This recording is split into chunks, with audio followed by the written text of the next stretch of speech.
Hello viewers, welcome to Mesology. In this video, I'll give you an overview of the male reproductive system. The male reproductive system is located in the pelvic region of the abdominal cavity. Its main purpose is to produce and supply the male gametes, that is, the sperms. The testes are the sperm producers. It is not only a pair of testes that is found in the male reproductive system, but there are several associated parts which help in the total process of reproduction. They include few ducts, some accessory glands, and supporting structures like the penis. We will begin our discussion starting from the primary sex organ in males, that is, a pair of testes. In a fetus, these testes originate in the abdominal cavity just below the kidneys.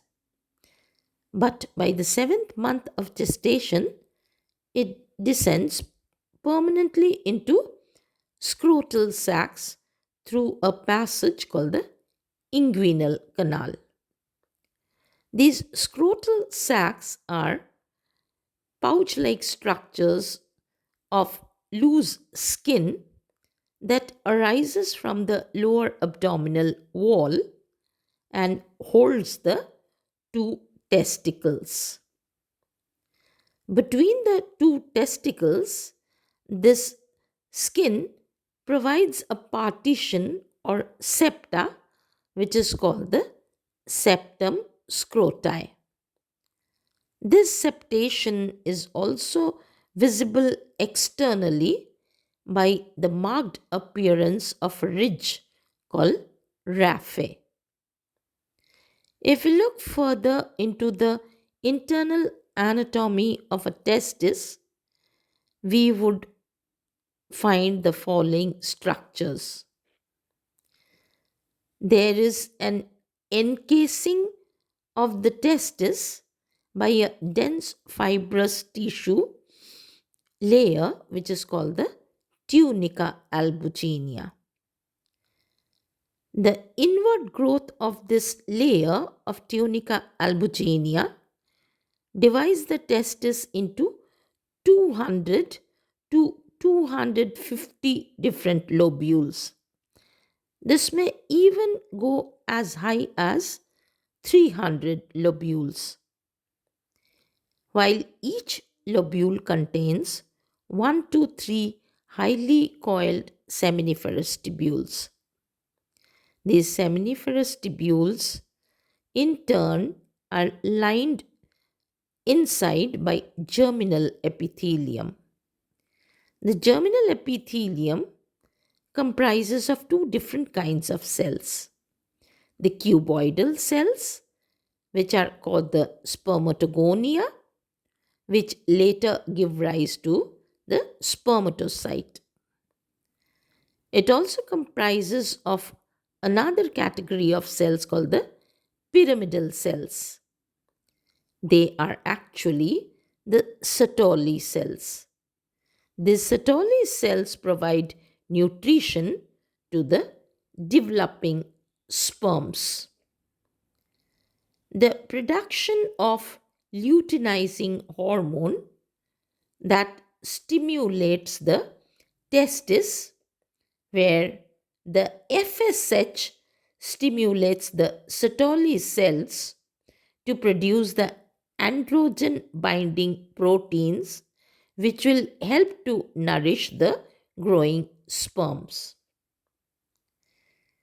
In the interstitial spaces between the seminiferous tubules, it contains small groups of large polygonal cells. These polygonal cells are termed as the leydig cells. They are also otherwise called as the interstitial cells.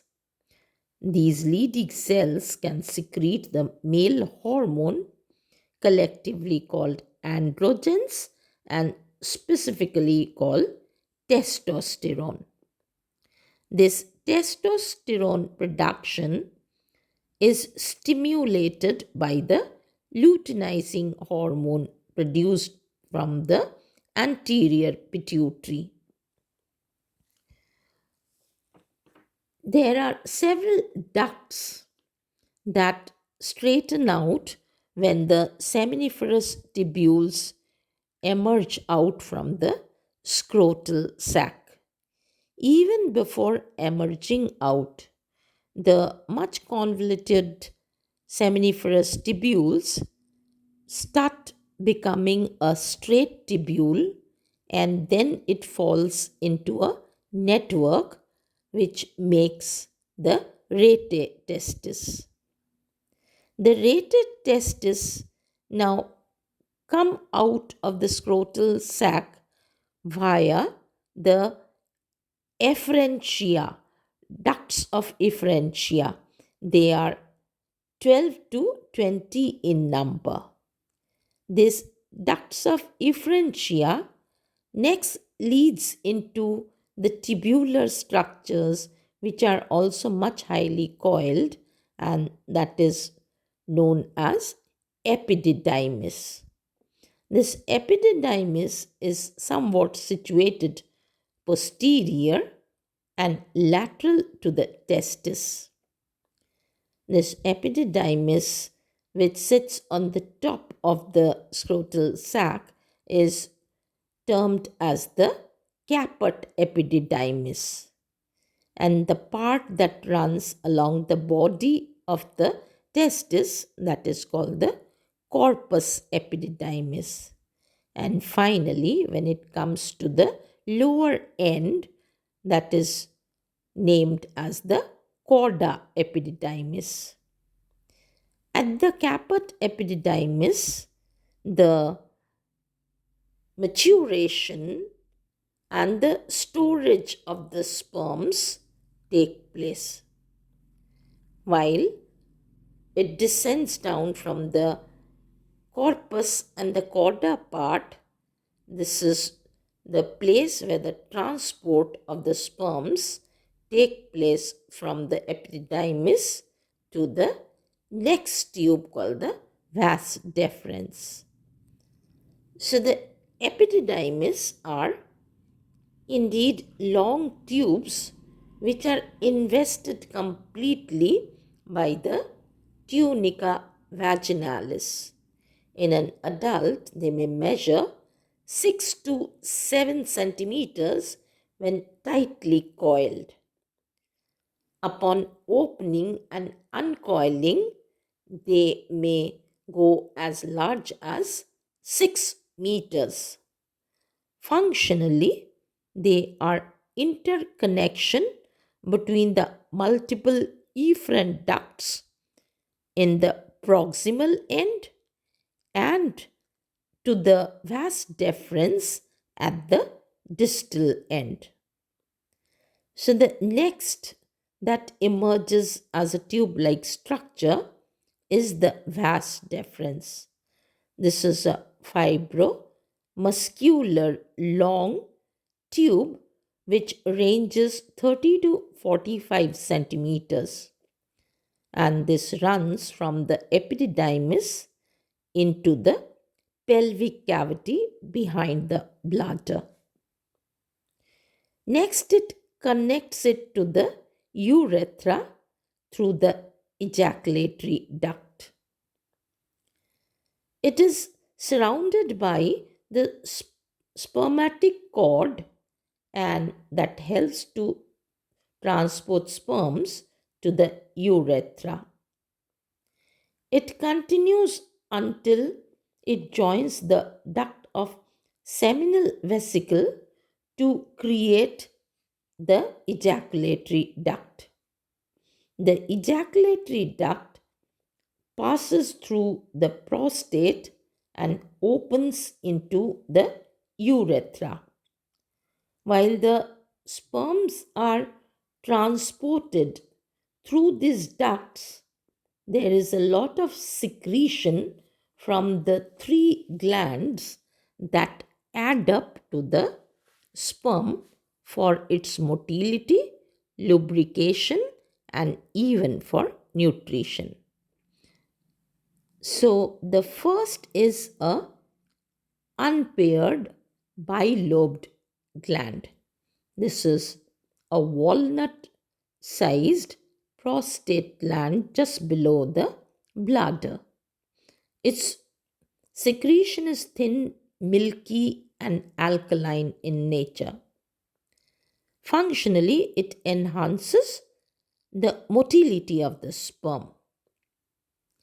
The next is a pair of seminal vesicle. This seminal vesicle produces a slightly alkaline fluid. The seminal vesicles are secular glands. They are located posterior to the bladder. There is a short duct that joins the ductus deferens at ampulla to form an ejaculatory duct. This empties into the urethra. The secretion from the seminal vesicle is highly viscous. It contains fructose, so it provides nutrition or energy to the transport of the sperms. It also produces prostaglandins that contribute motility as well as viability to the sperms. Additionally, there are proteins in the secretion that cause the coagulation of the semen after ejaculation. The last pair of glands are the bulbourethral gland or the corpus gland. These glands are of pea size and it's a paired gland. This is located near the base of the penis. Its secretion is alkaline, mucus in nature, and it is capable of neutralizing the acidity of the vaginal secretion. This also assists in lubrication so that there is free passage of sperms through the ducts. Upon the passage of the sperms up to the urethra, which is continuous through the external structure that is penis, this penis consists of spongiform tissue. Those spongiform tissue are very richly supplied with enormous amount of blood when the parasympathetic nervous system is into action. Huge amount of blood coming to the spongiform tissue of the penis leads to erection. Following it, the parasympathetic nervous system constricts the structures or the muscles there, leading to ejaculation. What is ejaculated is the fluid, those are secreted from the three glands associated in the reproductive system, who collectively produce the fluid, rather a milky fluid, called the semen. And this is the medium for the better transport of sperms throughout the male reproductive system.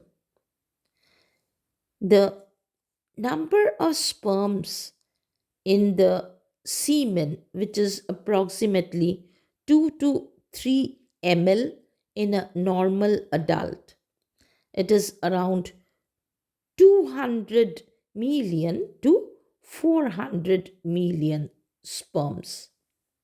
But why such a large number of sperms are produced, where only one is enough to fertilize an ovum?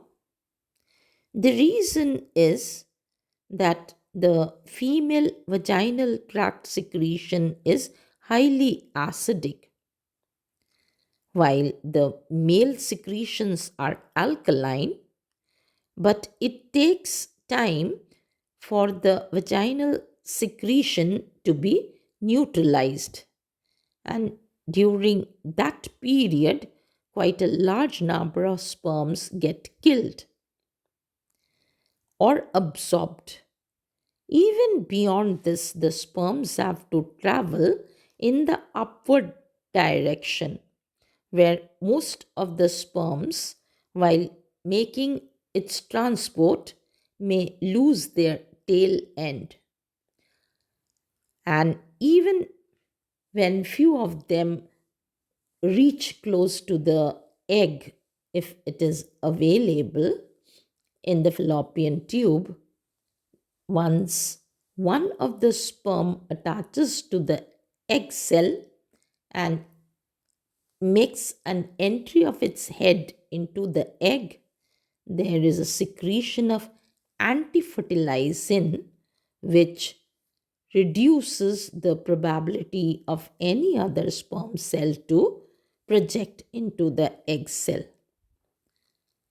So, this is where we find the male reproductive system, which comes with the production of the male sex cells, that is the sperms, or the male gamete cells called sperms, and it ends up where it assists in the process of fertilization. The rest, when we compare it with the male, compare the male to the females, we find the female reproductive system further holds on to gestation and parturition, which is never associated with the male reproductive system. Thank you for watching. Please do like, share, and subscribe to my channel.